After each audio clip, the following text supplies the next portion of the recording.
गोटे सुभद्रा योजनार फर्म अच्छी आप किपर निर्भुल भाव में फिलअप करवा आरंभ देखा पूरा फिजिकाली आम फिलअप करवा सीएससी सेंटर में नहीं दाखल कर चलते आम आज सुभद्रा योजनार पूरा संपूर्ण भाव निर्भुल भाव फर्मटा किपर फिलअप कराए आप मन रखिए ओभर राइटिंग केवे करेंगे ना गारेबे ना आधार कार्ड अनुसार आप फिलअप करेंगे। प्रथम रही एक नंबर रही संपूर्ण नाम आधार अनुसार आपणकर जहाँ नाम अच्छी आप अनुसार फिलअप करेंगे। जमीक कि ममता साहू अच्छी आधार अनुसार नामटा तो MAT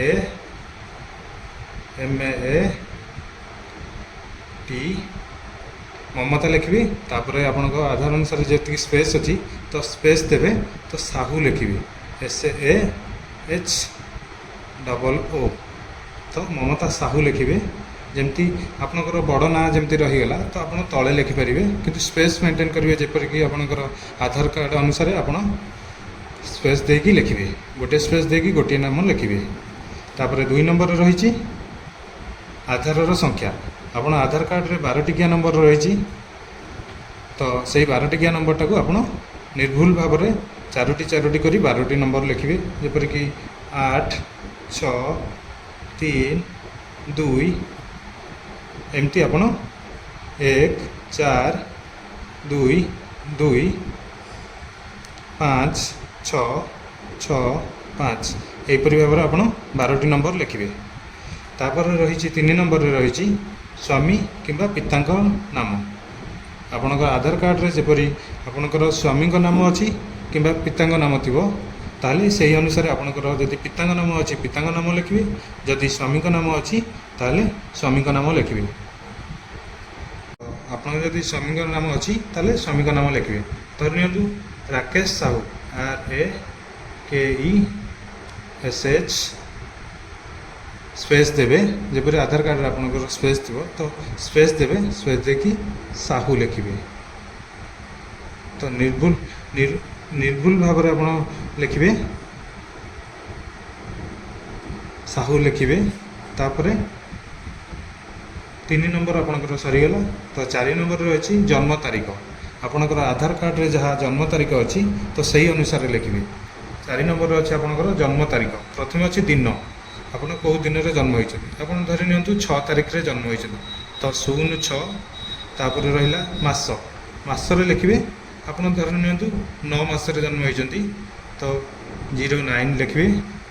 तापर रही वर्ष कौ वर्ष आपन जन्म ग्रहण करथिले 1990 आप जन्म ग्रहण करते तो यहाँ 4 नंबर आप फिलअप हो गले।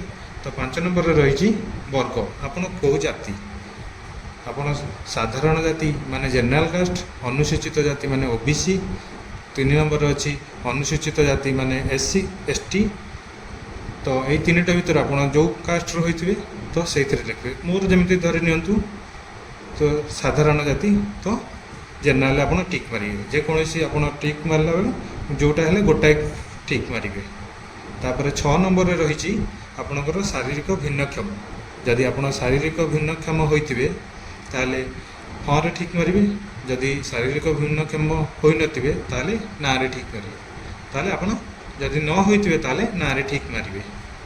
ताले 7 नंबर को आसंतु जीवा तो 7 नंबर रही आधार संयुक्त मोबाइल नंबर आप आधार जो नंबरटा देते तो लिंक होता आप मोबाइल नंबरटा तो सही नंबरटा लिखिए जमी 9658829243 एमती आप मोबाइल जो नंबरटा लिंक होता आधार कार्ड तो सही नंबरटा ही लिखिए।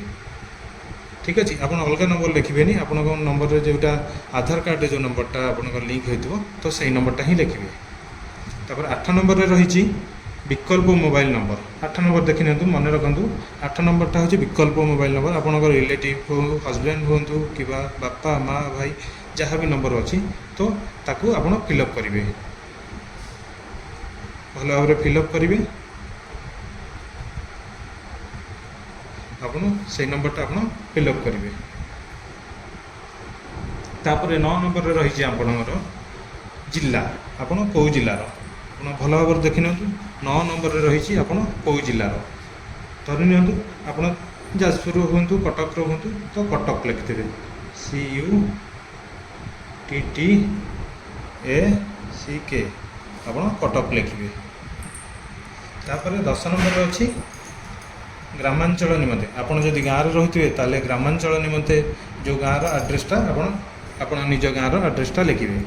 ଯଦି 11 ନମ୍ବରଟା ଯଦି ଆପଣ ଯଦି ସହରରେ ରହୁଥିବେ 11 ନମ୍ବରରେ, ତାହେଲେ ସହରାଞ୍ଚଳ ନିମନ୍ତେ କାର୍ଡ଼ ନମ୍ବରଟା ଲେଖିବେ, ୱାର୍ଡ଼ ନମ୍ବରଟା ଲେଖିବେ, ତା ସାଥିରେ ଅର୍ବାନ୍ ବଡ଼ି ଲେଖିବେ, ତାର ସହରାଞ୍ଚଳ ନଗର ଯେଉଁ ଉନ୍ନୟନ ନଗର ଅଛି ଆପଣ ସେଇଟା ଫିଲ୍ଅପ୍ କରିବେ। ଯଦି ଆପଣ ଗାଁରେ ରହୁଥିବେ ତାହେଲେ ଲେଖିଦେବେ ଚନ୍ଦନପୁର।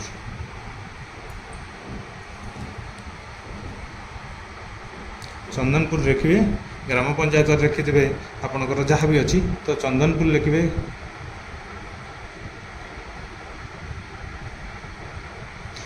ଆପଣ ଗ୍ରାମ ପଞ୍ଚାୟତ ଲେଖିଲେ ତାପରେ ବ୍ଲକ, ଯଦି ଆପଣ ଯାହା ଲେଖିପାରିବେ ତ ବରୀ ଲେଖିପାରିବେ। ଆପଣଙ୍କର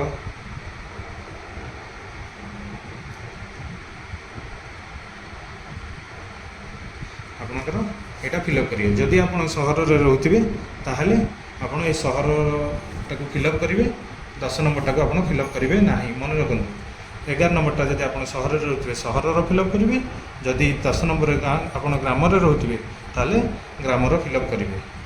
12 ନମ୍ବରରେ ରହିଛି ଆପଣଙ୍କର ଆଧାର ସକ୍ଷମ ସଞ୍ଚୟ ଖାତା, ମାନେ ଆଧାର କାର୍ଡ଼ଟା ଆପଣଙ୍କର ଯେମିତିକି ବ୍ୟାଙ୍କରେ କେଉଁ ବ୍ୟାଙ୍କରେ ଆପଣଙ୍କର ଆଧାର ଲିଙ୍କଟା ରହିଛି ତ ସେଇ ବ୍ୟାଙ୍କଟା ଆପଣ ଦେବେ। କାରଣ ସୁଭଦ୍ରା ଯୋଜନାରେ ଯେତେବେଳେ ଆପଣଙ୍କର ପଇସା ଆସିବ ତ ସେଇ ନମ୍ବରକୁ, ସେଇ ଆକାଉଣ୍ଟକୁ ହିଁ ଆସିବ ଆଉ ସେଇ ବ୍ୟାଙ୍କକୁ ହିଁ ଆସିବ। ତ ଆପଣଙ୍କର ଧରି ନିଅନ୍ତୁ SBIରେ ଅଛି ଆପଣଙ୍କର ଆଧାର କାର୍ଡ଼ ଲିଙ୍କ ନମ୍ବରଟା, ତ ଆପଣ ସେଇ ନମ୍ବରଟାକୁ ଆପଣ SBI ଖାଲି ଲିଖିବେ। ଆଧାର ସଂଖ୍ୟା ନମ୍ବର ମାଗିନି, ଆପଣଙ୍କର ବ୍ୟାଙ୍କ କେଉଁ ବ୍ୟାଙ୍କଟା ଆଧାର ଲିଙ୍କରେ ଅଛି ତ ସେଇଟା ହିଁ ଲେଖିବେ। ତାପରେ ରହିଛି ପରବର୍ତ୍ତୀ ପୃଷ୍ଠା। ଆପଣ ପରବର୍ତ୍ତୀ ପୃଷ୍ଠା ମାନେ ପଛ ପୃଷ୍ଠାରେ ଆଉ ଗୋଟେ ରହିଛି ଫିଲ୍ଅପ୍ କରିବାକୁ, ତ ଆପଣ ସେଇଟାକୁ ଫିଲ୍ଅପ୍ କରିବେ। ଚାଲନ୍ତୁ ଦେଖିବା। ଭାଗ ଖ ଘୋଷଣା ନାମ, ଏଇଟା ଆପଣଙ୍କର ଡିକ୍ଲାରେସନ୍ ଫର୍ମଟା। ଆପଣ କ'ଣ ଅଛି ଆପଣଙ୍କର ଏଗୁଡ଼ାକ ଆପଣ ସବୁ ଫିଲ୍ଅପ୍ କରିବାକୁ ପଡ଼ିବ। ଆପଣ ଯଦି ଗୋଟିଏ ଛାଡ଼ି ଦେଉଛନ୍ତି ତାହେଲେ ଆପଣ ଏ ସୁଭଦ୍ରା ଯୋଜନାର ଲାଭ ଉଠାଇ ପାରିବେ ନାହିଁ।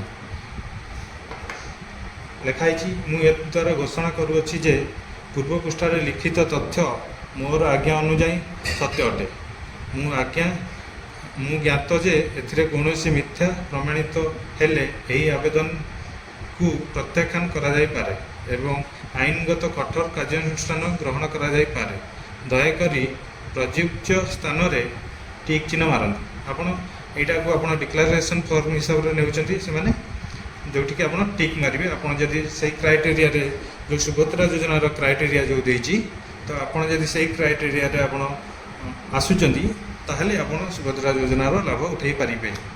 ତ ପ୍ରଥମେ ରହିଛି ମୁଁ ଓଡ଼ିଶାର ବାସିନ୍ଦା, ଆପଣ ଓଡ଼ିଶାର ବାସିନ୍ଦା ତ ଆପଣ ଟିକ୍ ମାରିପାରିବେ।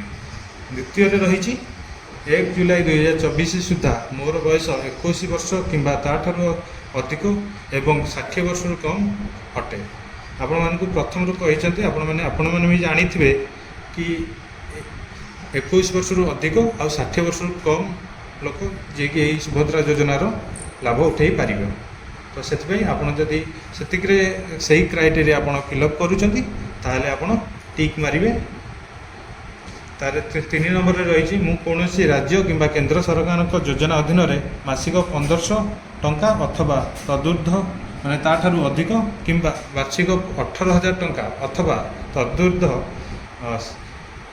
ଆର୍ଥିକ ସହାୟତା ରାଶି ପାଉନାହିଁ। ମାନେ ଆପଣ ମାସିକ 1500ରୁ ଅଧିକ କିମ୍ବା ବାର୍ଷିକ 18,000ରୁ ଅଧିକ ଆର୍ଥିକ ସହାୟତା ସରକାରଙ୍କ ଠାରୁ କିଛି ଆପଣ ପାଉନାହାନ୍ତି, ତାହେଲେ ଆପଣ ସେଟା ଆପଣଙ୍କର କ୍ରାଇଟେରିଆ ଫିଲ୍ଅପ୍ କରୁଛି, ତ ଆପଣ ଟିକ୍ ମାରିପାରିବେ।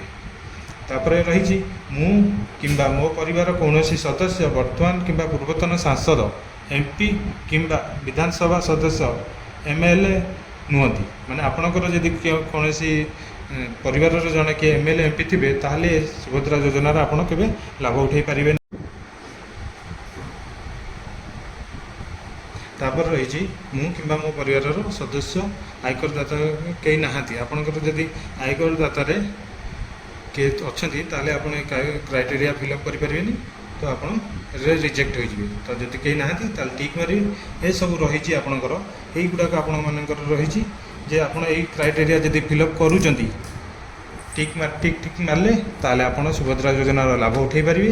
ଯଦି ଆପଣ ଏଇ କ୍ରାଇଟେରିଆ ଫିଲ୍ଅପ୍ କରି ପାରୁନଥିବେ ତାହେଲେ ଆପଣ ଏ ସୁଭଦ୍ରା ଯୋଜନାର ଲାଭ ଉଠାଇ ପାରିବେନି। ଆପଣ ପଢ଼ିବେ, ତାପରେ ଆପଣ ଗୋଟେ ଗୋଟେ କରି ଟିକ୍ ମାରିପାରିବେ।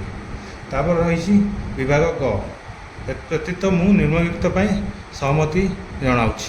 ମାନେ ଆପଣମାନଙ୍କର ଯେମିତିକି ରହିଛି ଆପଣମାନଙ୍କର ଖାତାରେ ଯେମିତିକି ରହିଛି ଆପଣଙ୍କ ଖାତାମାନଙ୍କରେ ଯେଉଁ ଆଧାର କାର୍ଡ଼ ଲିଙ୍କଟା ରହିଛି, ତ ସରକାର ଚାହିଁଛନ୍ତି ଯେ ଆପଣଙ୍କ ଆଧାରକୁ ଖୋଲିକି ଆପଣଙ୍କ ଖାତାର ସବୁ ଯାଞ୍ଚ କରିବେ। ତାପରେ ଭେରିଫିକେସନ୍ ସରିଲା ପରେ ଆପଣଙ୍କୁ ତାଙ୍କର ATM କାର୍ଡ଼ ଦେବେ, ଡେବିଟ୍ କାର୍ଡ଼ ଦେବେ। ସେହି ହିସାବରେ ସେ ଲେଖିଛନ୍ତି ମୋର ପ୍ରମାଣୀକରଣ ମାନ୍ୟତା ପାଇଁ UIDAIର ମୋର ଆଧାର ନମ୍ବର ଏବଂ ଜନସଂଖ୍ୟା ବିବରଣୀ ହାସଲ ନିମନ୍ତେ ମୁଁ ଓଡ଼ିଶା ସରକାରଙ୍କୁ ଅନୁମତି ପ୍ରଦାନ କରୁଛି। ମାନେ ସେ କହୁଛି ଯେ ଆପଣ ଆଧାର କାର୍ଡ଼ ଆପଣ ସରକାରଙ୍କୁ ମୁଁ ଅନୁମତି ଦେଉଛି ଯେ ଆପଣ ଅନୁମତି ଦେବେ ସରକାରଙ୍କୁ କି ଆପଣ ଆଧାର କାର୍ଡ଼ରେ ସେ ବିନିଯୋଗ କରି ଆପଣଙ୍କୁ ସୁଭଦ୍ରା ଯୋଜନାର ମେମ୍ବର ବନାଇବା ପାଇଁ। ଏହି ଉଦ୍ଦେଶ୍ୟ ପାଇଁ ନିଜକୁ ପ୍ରମାଣୀକରଣ କରିବାରେ ମୋର କୌଣସି ଆପତ୍ତି ନାହିଁ ଏବଂ ସମ୍ପୂର୍ଣ୍ଣ ଭାବେ ଜ୍ଞାତ। ଏହି ସୂଚନା କେବଳ ଉପରୋକ୍ତ ଉଦ୍ଦେଶ୍ୟରେ ବ୍ୟବହାର କରାଯାଏ। ଆପଣ ଯେଉଁ ପଛରେ ଲେଖିଛନ୍ତି ତ ସେଇଟା ଆପଣଙ୍କ ସରକାର ସେଇଟାକୁ ଆପଣ ଏହି ଉଦ୍ଦେଶ୍ୟରେ ହିଁ ବ୍ୟବହାର ହିଁ କରିବେ। ତାପରେ 2 ନମ୍ବର ରହିଛି ମୋର ଅତିରିକ୍ତ ATM କମ୍ ଡେବିଟ୍ କାର୍ଡ଼ ଜାରି କରିବା ପାଇଁ ମୋର ଆଧାର ସକ୍ଷମ ବ୍ୟାଙ୍କ ଆକାଉଣ୍ଟ ସଂରକ୍ଷଣ ଭାବେ କରୁଥିବା ବ୍ୟକ୍ତିଙ୍କୁ ପରାମର୍ଶ ଦେବା ପାଇଁ ମୁଁ ଓଡ଼ିଶା ସରକାର ଆପଣ ATM କାର୍ଡ଼ ତ ଆପଣଙ୍କୁ ଗୋଟେ ଯଦି ଆପଣଙ୍କ ATM କାର୍ଡ଼ ଅଛି ତାପରେ ସରକାର ସୁଭଦ୍ରା ଯୋଜନା ପାଇଁ ଗୋଟେ ଡେବିଟ୍ କାର୍ଡ଼ ଦେବେ, ତ ଆପଣ ସେଥିପାଇଁ ଆପଣଙ୍କୁ ଏଇଟା କରାଯାଇଛି। ଓଡ଼ିଶା ସରକାରଙ୍କ ଠାରୁ DBT ପ୍ରାପ୍ତ କରିବା ପାଇଁ ଡାଇରେକ୍ଟ ବେନିଫିସିଆଲ ଟ୍ରାନ୍ସଫର, ମାନେ ସରକାର ଯେଉଁ ପଇସାଟା ଦେବେ ଆପଣଙ୍କ ଡାଇରେକ୍ଟ ବ୍ୟାଙ୍କ ଆକାଉଣ୍ଟକୁ ଦେବା ପାଇଁ ସେ ସହମତି ମାଗୁଛନ୍ତି। ତାପରେ ରହିଛି ଗଲା।